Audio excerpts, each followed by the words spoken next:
Hey, John, thanks for coming in. Thanks, Rob. It's great to see you again, man.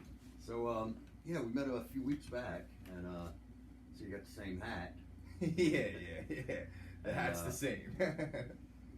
We're discussing a social substance use disorder. Well, I filled out that survey. Yeah. We talked about it a little bit. Yeah, because I noticed something when when I would mention something with social media, you seem to light up.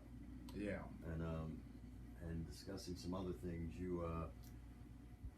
I kind of had the sense that you're pushing some things out of your life. Although social media can be your coping mechanism, and I think it has, helped you cope with your substance use disorder. Yes. It may be turning into what we call behavioral addiction. Behavioral addiction. Yeah, and that can have some of the same ramifications of a substance use disorder. Yeah, I probably spend,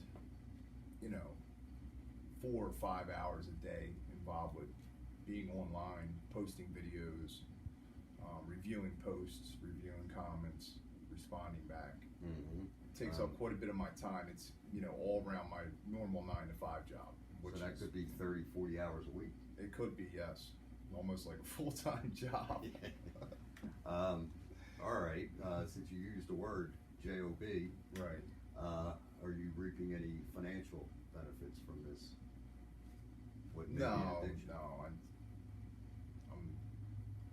I don't believe I suffer financially from it, and I don't believe there's no financial gain at all. Zero. Oh, okay. So it's not like a business that I'm running. so it's like a volunteer. It's like a voluntary type thing. Yeah, it's charitable is what it Yeah, is on my part. But you're not. But gonna my you're not gonna be able social to write life. that off. Look, here's the thing. My social life's been suffering, Rob. To be honest with you. Yeah, we're getting down. I don't Brass have tacks. the social life that I once had because I'm so immersed in the online life. And that's funny because it's called social media. Yes. Yes. Not that I think that there's nothing wrong with having a social life online, but I feel like it takes up a lot of my time, and it may have replaced in some aspects. It may have replaced my substance use. I mean, I don't know how to view it. Yeah, I think there's a disconnect there. I'm recalling a video that I've used in groups, and by Mr. Johan Hari, where he talks about when it really comes down to some crises in our life. It's not going to be our Facebook friends or our Twitter followers that are going to be there for us.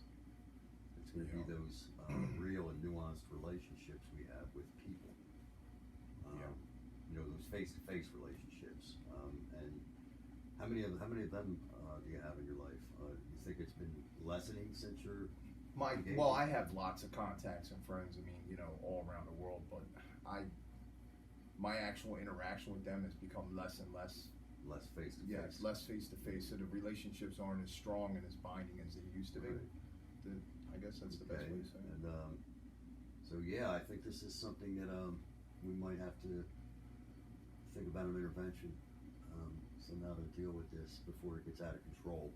If it's not already out of control. Well, I mean, it developed because, like I was running nonprofit recovery housing, and, I was not terribly successful at it, but, like when I shut down housing towards the tail end of it, I got involved with, doing a lot of online stuff, and it just started to take off a little bit. I have a pretty decent viewership going on, and I really feel like it's like an outlet, like an opportunity for me to communicate to, a lot of people, like my message of recovery. Like I called it the Revelation of John show, and I think it kind of fills the gap of, what recovery housing was doing for me. The Revelation of John. It sounds a little spiritual. Oh, well, it is. It's very spiritual, but at the same time, I'm a character on a show. I mean, obviously, everybody has a niche. Like my niche is, playing the role of someone that, can bring the truth and the light to people with a loving, caring way. I mean, that's what I believe I do.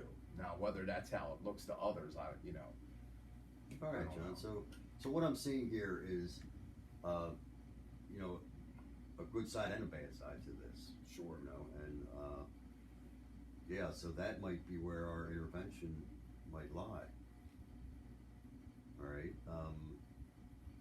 You know, like in 12-step, I've always heard it said, you know, when we do an inventory, we take stock of, you know, what's good, what's not good, and what's got to go. What's got to go, Okay, right? So let's talk about the what's got to go. What's got to As far go. as the intervention, I would love to see you not get too engaged with this social media to the point where you're not addressing some of the stressors in your life. You're dealing with them in healthier ways than running from them. Because I think sometimes, you know, a lot of people it becomes so automatic. Right. You know, anytime they get a free moment or that stressor to grab that smartphone and, okay, I'm going to escape for a minute into Sure. social media. I don't want to see that happen. But when you talked about that revelation of John, Right. I can also see this being a spiritual method for you. You certainly seem interested in helping people. You know, we talk about this volunteer position, you know, you're doing all these hours and not getting paid for them, and then you mentioned nonprofit housing. Right. You know, it's like, you know, people do have to make a living. Well, I make a pretty decent living. You know, we work in the industry, so, you know, like, Okay, but, yeah, and, you know, and it's about caring about others, you know, like, I feel like I need to do more, you know. so that's where I'm talking, that's the good part of it. You Yeah. know, that's the good part where, you know, you'll have a positive outlet, and that could be a very good coping mechanism. So what are you thinking then? I should get more like hands-on with people? Yes, that's what I'm talking. Use the social media to initiate and then move towards, okay, let me go meet this person. in the flesh. Face to face, right? Yeah, maybe you don't have to get so worldwide with it. Yeah, I actually call it boots on the ground, you know, Yes. like to actually be there, be present, Yeah. and, you know, and I think I need to do more. I need to do more, you know, volunteer and more activism in the streets, advocacy in the streets. Well, it's good to, you know, I've done some work down on Kensington Avenue, as I know you have too. Yes. With, you know, in person. There's a lot of stuff going down there, man. It's really bad right now, so. So our coping skill is going to be always keeping in mind face to face should come first. Okay. It should be the biggest part of your dealing with your substance use disorder, Okay. and now we've this newfound behavioral addiction done. Okay. All right, so Yes. yeah, let's put an emphasis on that face-to-face contact, and I think that Okay. would keep us from getting too enmeshed in the smartphone world. All right? Okay.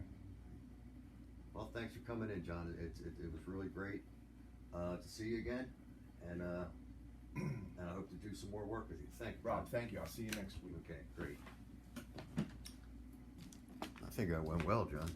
Yeah.